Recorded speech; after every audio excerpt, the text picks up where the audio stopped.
जिससे लोगों को समझ में आ जाए। मनमोहन सिंह के समय में भारत की प्रति व्यक्ति औसत आय थी 75 से 80 हजार रुपए और आज वो है 2 लाख रुपए। ये एक प्रति व्यक्ति औसत आय का आंकड़ा है, इसको जानना चाहिए। और भारत में पिछले 12 वर्षों में कोविड काल का आंकड़ा है, जिसको ज्यादातर प्रवक्तागण लोग कोट कर देते हैं, कहते हैं कि 40 साल की सबसे ज्यादा बेरोजगारी है, वो कोविड के समय की थी।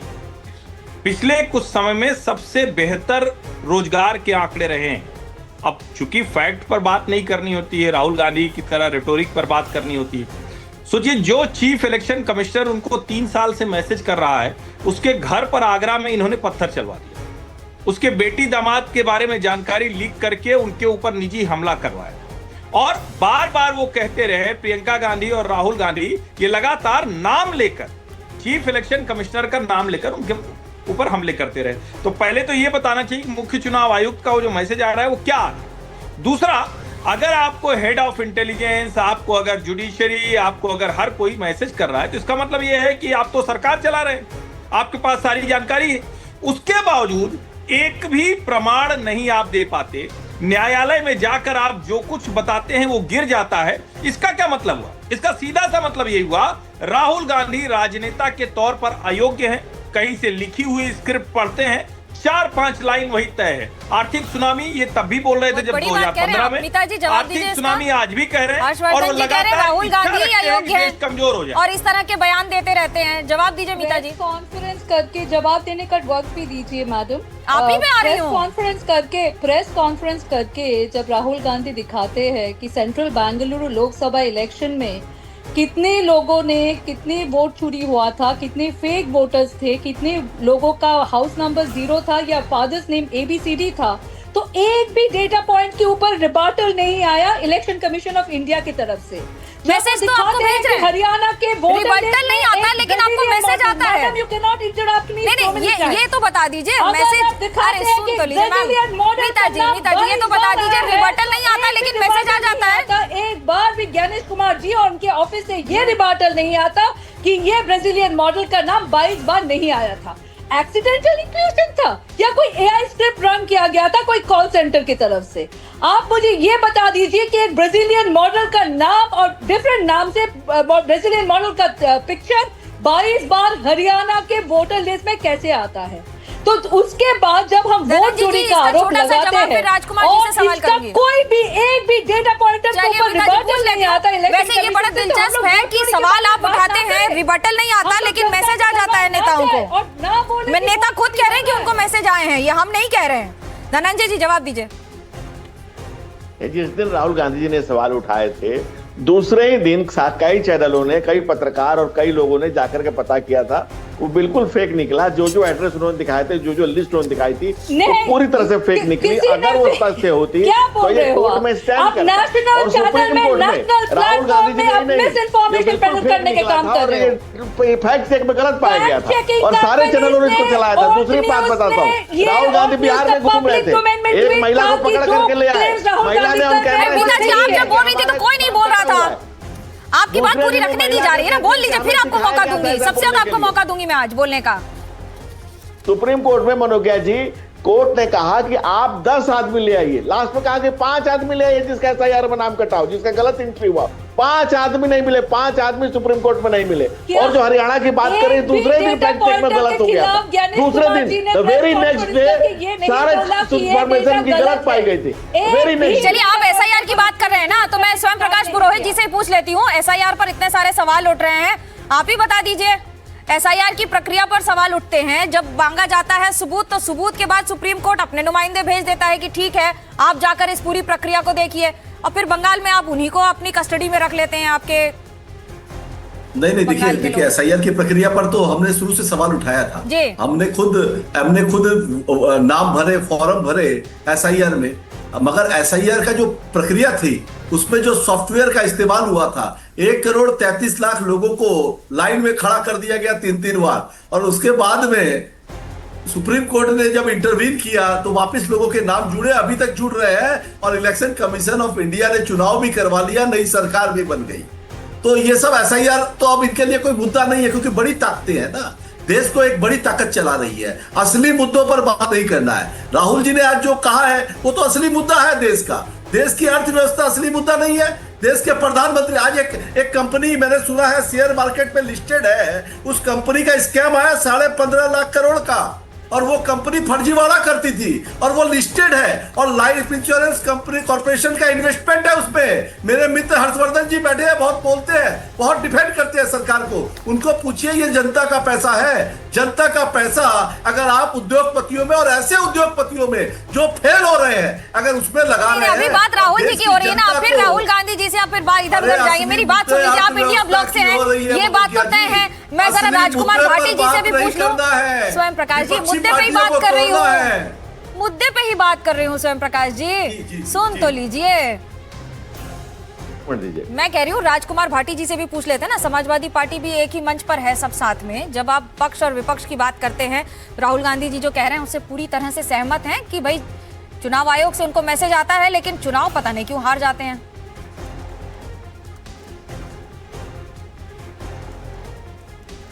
जी मैं बोलूं क्या? जी भाटी साहब बोलिए, बिल्कुल। हाँ देखिए, राहुल गांधी जी के पास क्या मैसेज आया है, उनके पास क्या आंकड़े हैं और वो किस आधार पर अर्थव्यवस्था का आकलन कर रहे हैं, ये जवाब तो राहुल गांधी जी देंगे। और कांग्रेस की प्रवक्ता आपके पैनल में बैठी हैं, उन्होंने काफ़ी बातें बताई हैं। लेकिन ये बात तो किसी से छिपी नहीं है, तो साधारण जानकारी, साधारण ज्ञान रखने वाले व्यक्ति भी जानता है कि भारत की अर्थव्यवस्था इन दिनों संकट में है। और ये इशारा तो खुद माननीय प्रधानमंत्री मोदी जी कर चुके हैं, जब उन्होंने कहा कि कार पूल करिए, वर्क फ्रॉम होम करिए, गोल्ड मत खरीदिए और एहतियात बरतिए। सारी बातें मोदी जी ने कही हैं। और जो आज देश के हालात हम देख रहे हैं, देखिए आंकड़े कुछ भी के हैं, जो हमारे हर्षवर्धन त्रिपाठी जी और बीजेपी के प्रवक्ता बहुत शानदार आंकड़े पेश कर रहे हैं कि देश में तो सब कुछ चंगा सी। लेकिन अगर ज़मीन पे आप उतरेंगे और ज़मीन पे आप देखेंगे, लोगों के चेहरे देखेंगे, लोगों से मिलेंगे, उनकी मुसीबतें सुनेंगे, तो देश की जनता संकट में है।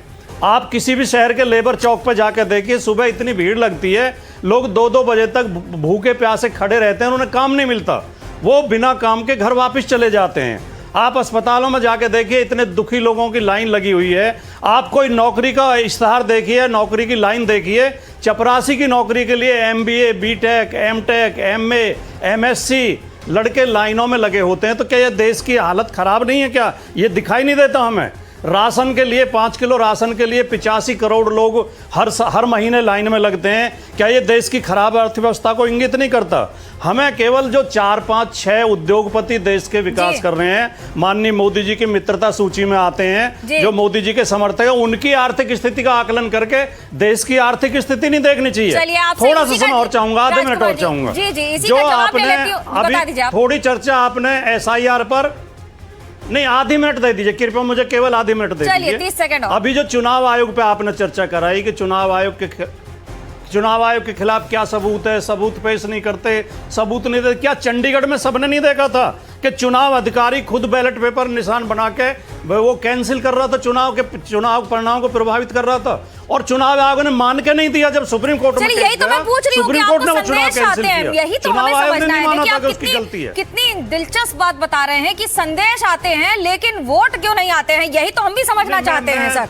अब धनंजय जी इसका जवाब दीजिए। आप पहले जो आरोप लग रहे हैं कि मोदी जी अर्थव्यवस्था फेल हो रही है, वोट भी राजकुमार जी, स्वयं प्रकाश पुरोहित ने, मनोज्ञा जी, हाँ। स्वयं प्रकाश पुरोहित जी ने बताया कि राहुल गांधी ठीक कह रहे हैं। तो राहुल गांधी ये भी ठीक कहे थे चुनाव के रिजल्ट आने के पहले कि ममता बनर्जी ने बंगाल का इतना बुरा हाल किया है कि भाजपा के लिए उन्होंने मार्ग स्वयं प्रशस्त कर दिया है। तो राहुल गांधी ने यह भी ठीक कहा होगा कि रे भाई ममता बनर्जी के जिस बंगाल का जो बुरा हाल किया उसके कारण भाजपा वहां चुनाव जीत रही है। रिजल्ट आने के पहले राहुल गांधी ने घोषणा कर दी थी। बदले बदले से सरकार नजर आते हैं। ये टीएमसी के जितने प्रवक्ता आते थे लगता था स्क्रीन तोड़ के बाहर आ जाएंगे, लेकिन आज की इनकी स्थिति देखिए। जो बंगाल में जिस तरह से इन लोगों ने कत्ल गारत का जो पेशे मंजर किया, आज बंगाल की जनता ने नकार दिया, तो समय समय से सरकार नजर आता है। दूसरी बात अब सुनिए, भाटी जी कह रहे हैं कि 85 करोड़ लोगों को अन्न मिल रहा है। 85 करोड़ लोगों को अन्न मिलने के बाद गेहूं का बफर में stock 817.5 lakh ton 53 lakh ton है, यानी कि ऑल टाइम सबसे ज्यादा रिजर्व गेहूं का अन्न भंडार है। तो अन्नपूर्णा काशीपुराधीश्वरी अन्नपूर्णा मोदी जी 85 करोड़ लोगों को 5 किलो बांट रहा है, सबसे ज्यादा बफर स्टॉक आज हमारी सरकार में है। तो भाई आप कह रहे हैं कि पहले लोग जाइए तो पहले क्या घर से पकड़ के लाना पड़ता था, घर से पकड़ के लाया जाता था। भाई लोग काम करने के लिए, रोजगार के लिए निकल कर आते हैं। बेरोजगारी दर सबसे निचले स्तर पर है। और जो राहुल गांधी की आप बात करें, आप कुछ देर पहले कह रहे थे इंडिया अलायंस में कौन है कौन नहीं है। ममता बनर्जी ने इंडिया अलायंस में एक सीट नहीं दी थी बंगाल में, कहती थी कि मेरे आने में तुम्हारा क्या काम है, बंगाल में किसी को आने नहीं दे रही थी। और अब ममता बनर्जी जवाब दीजिए, छोटा सा जवाब दीजिए, फिर हर्षवर्धन जी के पास जाते हैं। देखिए 2024 में हमारी कुछ गलतियां रही, नहीं तो 2000 जो बैसाखी की सरकार बड़ी बड़ी बात कर रही है ना, जो बैसाखी पर टिकी है, ईडी सीबीआई के बिना इनकी बैसाखी चलती नहीं है। सुनिए बिना ईडी और सीबीआई के एक्सटॉर्शन के आपका खेल नहीं जमता है। आप जो खेल जमाते हैं ना, जो भाई आप इतना काला धन क्यों रखते हैं, इतनी गंदगी जमा करके क्यों रखते हैं? पार्षद आके गर्लफ्रेंड का क्यों अरबों रुपए मिलता है? आपके किसी भी कार्यालय में छापा मार दिए क्यों नोट की गड्डियां मिल जाती है? नोट के सड़ रहे हैं। जो गरीब में काम आ सकता था आपके कार्यालय में नोट सड़े हुए मिल रहे हैं, बोरा के बोरा, झोला के झोला नोट सड़ रहे हैं। इतनी गंदगी क्यों फैला रखी है? क्यों ईडी से डरते हैं? क्यों अपराधी पाल रखे हैं? क्यों गुंडे पाल रखे हैं? क्यों शाहजहां को पाल रखा है? क्यों जहांगीर को पाल रखा है? क्यों डायमंड हलवर कल्चर है? क्यों आपके उनसे ममता बनर्जी के भतीजे से सारे लोग नाराज हैं? ये कट मनी कल्चर क्यों फैला रखा है? क्यों वसूली केस बढ़ा रखा है? क्यों ईडी से डर रहे हैं? क्यों सीबीआई से घबरा रहे हैं? क्यों अपराधियों को बढ़ावा दी? सारी चमक खत्म हो जाएगी। अच्छा, अभी चमक की बात कर रहे हैं तो जरा ये भी बता दूं कि 20 से ज्यादा सांसद तो तृणमूल कांग्रेस के बीजेपी में आने को तैयार हैं। स्वयं प्रकाश जी, आप अभी टीएमसी में हैं कि कल फिर कोई दूसरे दल के साथ बैठे? मनोज्ञा जी, को छोड़ के मनोज्ञा जी भी पूछिए कौन वाले टीएमसी? अरे आप मुझे बोल लेंगे वो तो ठीक है, जो तो दोष नंदो घोष আমাকে बोलने की হবে, बताइए मुझे। मनोज्ञा जी सुनिए, ममता बनर्जी की जो पार्टी है माँ माटी मानुस की पार्टी टीएमसी में है। माँ ममता बनर्जी के साथ हम लोग सब है। अरे ममता बनर्जी, टीएमसी कौन सा क्या होता है? तुम्हारा कौन सा बीजेपी है? अमित शाह का ही तो बीजेपी है, थोड़ी तुम्हारे शुभेंदु अधिकारी का चलता है। ऋतुव्रत बैनर्जी और काकोली घोष 10 सितंबर में पिछले हफ्ते तक यही कहते थे। रगड़ के आ गए। ममता बनर्जी ने नाक नहीं रगड़ा। अब तो बंगाल पर नहीं, अभी तो राहुल जी पर बहस कर लेते हैं। मीता जी नाराज हो जाएंगी। जरा मीता जी को आने दीजिए, मीता जी को बुला लेते हैं। सीबीआई के डर से चले गए ना, तो आप डरा धमका के लोगों को ले सकते हैं जिनका माथा और स्पाइन। आपके खुद के सांसद कह रहे हैं कि आपने डरा धमका के उनको पार्टी में फैसले करवाए हैं। छोड़िए ना भाई, क्या स्वयं प्रकाश जी अपने पार्टी के नेताओं के तो बयान सुनकर आया करिए बोलने। चलिए मीता जी सीधा आरोप समाजवादी पार्टी कह रही है राहुल जी का बयान है, तृणमूल कांग्रेस कह रही है कि हम साथ में हैं। चलिए, चुनाव तो आपने बंगाल में अलग अलग लड़ा, लेकिन जब हार गए तो सांत्वना देने जरूर पहुंच गई, ये बड़ी बात थी। देखिए, पहली बात तो ये है कि बीजेपी का जो सबसे बड़े अलायंस है या सबसे बड़े फ्रंटल सेल्स है वो है ईडी और सीबीआई। आप ईडी और सीबीआई का अगर आप कन्विक्शन रेट देख ले ना, तो आपको समझ में आ जाएगा कि ये कोई टूल्स अगेंस्ट करप्शन नहीं है, ये सिर्फ टूल्स ऑफ पॉलिटिकल नेगोशिएशन है, ये सिर्फ टूल्स है मीडिया ट्रायल्स के लिए। ईडी का अगर आप कन्विक्शन रेट देख ले कि 2014 के बाद पीएमएलए एक्ट के अंडर कितने सारे केसेस रजिस्टर्ड हुआ है और उनके कितने सारे केसेस चलिए आपसे 3 सवाल हुआ है। मेरा आपसे ये सवाल, आपके वो 3 सुझाव क्या हैं? आप जो कह रही हैं कि विपक्ष के पास अगर आर्थिक मोर्चे पर उतरने के लिए अगर कोई सवाल है या जवाब है या सुझाव है तो वो बता दीजिए कि क्या वो 3 काम करने चाहिए बीजेपी को जिससे सरकार बेहतर चले, आर्थिक व्यवस्था बेहतर हो, उसका सुझाव है? जो मैसेजेस आते हैं उसमें सुझाव आते हैं क्या? वही तो सवाल, वही तो प्रॉब्लम है हमारी यहाँ पर। अरे मैं आपसे कह रही हूँ, बताइए ना सुझाव, फिर आप कह रही हैं वही प्रॉब्लम है, ऐसे कैसे चलेगा? नहीं, आप मुझे मेरा सेंटेंस तो कंप्लीट करने दीजिए मैडम। आप अगर हर 10 सेकंड्स इंटरप्ट करेंगे तो मैं कैसे बताऊं? पूरा 1 मिनट दूंगी आपको। मांग कर रहे हो तो yes, our focus has always been in the small to medium size enterprise. आप कैसे small to medium size enterprise को प्रमोट कर सकते हो, कैसे स्टार्टअप लोन्स की व्यवस्था कर सकते हो, कैसे बिना इंटरेस्ट या वेरी मिनिमल इंटरेस्ट में आप स्टार्टअप्स को एनकरेज कर सकते हो, क्योंकि small to medium size enterprise से ही एम्प्लॉयमेंट के जनरेशन हुआ है ट्रेडिशनली इंडियन मार्केट्स में। तो ऐसे काफी सारे हमारी, कैसे हम लोग और भी लेवल प्लेइंग फील्ड कर सकते हैं among all the corporates rather than monopolising the entire business ecosystem for only a few corporates who are close to the power centre. ऐसे काफी सारे सजेशंस हैं और मैं धनंजय जी ये सुझाव है, आपको लग रहा है इससे काम आएगा? ऑपोजिशन के साथ एंगेज करेंगे मैडम तब सुझाव मिलेगा, पर मोदी सरकार इतनी ऑटोक्रेटिक सरकार है, हमारी सेंट्रल गवर्नमेंट मनोज्ञा जी। हाँ जी। स्टाइल से फंक्शन करते हैं वो। मीता जी, जवाब ले लूं धनंजय जी का, 1 मिनट हो गया। कोई सजेशंस? चलिए बताइए धनंजय जी, जवाब मनोज्ञा जी, दीजिए। सुझाव आ गए विपक्ष के? मैं मीता जी को 3 सुझाव दे सकता हूं कांग्रेस रिवाइवल के, लेकिन पहले जो डाटा पर बात कर रहे थे उस पर मैं बता दूं। 2013 में पहला यूनिकॉर्न बना था, आज 138 यूनिकॉर्न बने हैं, ये 138 यूनिकॉर्न। तो क्या जो आप बता रहे हैं कि क्या सरकार के करीब बने हैं? नहीं, सरकार की सहायता से, सहयोग से, सरकार के मार्गदर्शन में, सहयोग से, सरकार से मिलने वाली सुविधाओं से और सरकार के मिलने वाले प्रोत्साहन से बने हैं। सरकार ने प्रोत्साहित करके 138 यूनिकॉर्न बनाए हैं। 2013 में एक पहला यूनिकॉर्न बना था। तो कैसे बने हैं? सरकार की नीतियों से बने हैं। आप जो बातें कर रही हैं डाटा पर बात कीजिए ना कि कैसे बने हैं, कैसे विकास हो रहा है, कैसे चीजें आगे बढ़े। आप बताइए तो सही, कौन से किस डाटा पर आप बात करना चाहती है? और हम आपको 3 सुझाव दे रहे हैं कांग्रेस को ठीक करने के लिए। 3 सुझाव आप हमसे ले लीजिए मुफ्त में। राहुल गांधी से मुक्ति, परिवारवाद से मुक्ति, राहुल गांधी और परिवारवाद से मुक्ति, राहुल गांधी और परिवारवाद से अच्छा, जीडीपी पर कैपिटा में गांधी परिवार, इससे आपका कांग्रेस पार्टी का सुझाव ठीक हो जाएगा और आपका भी भविष्य सुधर जाएगा। धनंजय जी, मैं जरा हर्षवर्धन जी को बुला लेती हूँ इस पे। उसकी नैया डूबी हुई है। हर्षवर्धन जी, आंकड़ों की बात हो रही है, परसेप्शन की बात हो रही है, नीति की बात हो रही है, मुद्रास्फीति की बात हो रही है, और ईडी और सीबीआई की भी बात, और ईडी और सीबीआई की बात हो रही है। मीता जी के सवाल का जवाब आप जरूर दीजिएगा। 30 lakh people pending tribunal cases और इलेक्शन खत्म हो गया, रिजल्ट भी डिक्लेयर हो गया। जवाब दीजिए हर्षवर्धन जी। देखिए मनोज्ञा जी, सबसे पहले यहाँ पर कि आज इलेक्शन कमीशन की भी बात हो रही है। आज का दिन इस तरह की चर्चा का नहीं है। राहुल जी सारी सरकार चलाते हैं, इसकी चर्चा का है। जब राहुल जी के पास सारी जानकारी है तो फिर कोई इशू नहीं होना चाहिए ना। यानी आज तक जो बोल रहे थे तो उन्होंने पूरा विपक्ष का जो एजेंडा था, जो लाइन लेंथ थी, खुद ही ध्वस्त कर दिया। आज वो बड़बोलेपन में जो बोलकर जो उनका वीडियो वायरल हुआ जिसमें वो बता रहे हैं कि हमें हर कोई फोन करता है, इसका सीधा सा मतलब है कि वो जो कुछ भी अभी तक कह रहे थे वो झूठ बोल रहे हैं। के अंदर जो फ्रस्ट्रेशन है, बीच में नहीं बोलते हैं, इसको अभद्रता कहते हैं, बीच में नहीं बोलते हैं। आपके बीच में मैं नहीं बोला था। और जब हम इस देश के हालात की बात करते हैं तो आज दुनिया में कोई एक देश है जिसकी तरफ दुनिया बहुत उम्मीद से देखती है तो वो भारत है। जिस काम को भारत की सरकार को 80s में करना चाहिए था, 83 में चंडीगढ़ में सेमीकंडक्टर की पहली फैक्ट्री लगी, क्यों बंद हो गई? इसका जवाब कांग्रेस पार्टी को देना चाहिए। आज भारत में 6 सेमीकंडक्टर फैक्ट्री शुरू हो गई। आज भारत में आर्टिफिशियल इंटेलिजेंस मिशन के तौर पर काम कर रहा है। हम दुनिया का 3rd लार्जेस्ट स्टार्टअप इकोसिस्टम है। आज भारत का इंफ्रास्ट्रक्चर दुनिया के किसी भी देश के मुकाबले बेहतर है।